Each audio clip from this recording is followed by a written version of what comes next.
নমস্কাৰ বন্ধুসকল, স্বাগতম জনাইছোঁ মোৰ অন্য টিভিটোলৈ। আপোনালোকে চাবলৈ আৰম্ভ কৰিছে পদ্মগৈ ব্লগ। এই বছৰ প্ৰায়ভাগ ধান আমি ড্ৰাম ছেটৰ সহায়তে সিঁচিলোঁ। আপোনালোকে ভিডিঅ'বিলাকত চাই আছে যদি গম পাইছে।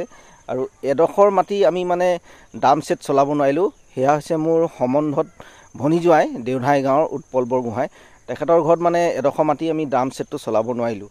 ড্ৰাম ছেটটো চলাব নোৱাৰাৰ কাৰণে মানে মাটিডোখৰত এই মানে বহুত দ আৰু ডাঙৰ ট্ৰেক্টৰে 3 চাহ হাল বোৱা, 3 চাহে হাল বালে কিমান ঘেলঘেলীয়া হয় আপোনালোকে যিহেতু খেতিয়ক গম পায়। মানে সেই মানে আপোনালোক ভঙা পাতি নকলেও হ'ব।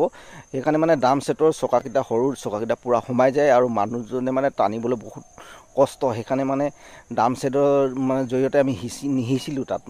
ডাইৰেক্ট মানে পথাৰত যেনেধৰণে আমি কঠীয়া সিঁচিছোঁ এই তেনেধৰণে আমি হ'লেও হ'ব নহ'লেও নাই বুলি মানে ছিটিয়াই দিলোঁ। সেয়া আপোনালোকক আজি সেই ধানখিনিকে আপোনালোকক দেখুৱাবৰ কাৰণে আহিছোঁ। আপোনালোকে চাই যাব।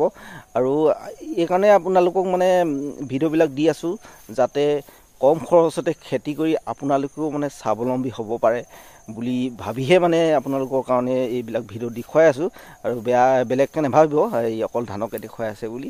মানে সেইকাৰণে আপোনালোকেও এনেধৰণে কম খৰচত আমি যেনেধৰণে এইবছৰ কম খৰচত খেতি কৰি স্বাৱলম্বী হৈছোঁ সেইকাৰণে আপোনালোকেও হওক বুলিহে ভাবিছোঁ। আৰু আহক এতিয়া মই কেনেধৰণে আমি প্ৰথমতে ধানখিনি সিঁচিছিলোঁ সেয়া আপোনালোকক দেখুৱাই লৈছোঁ।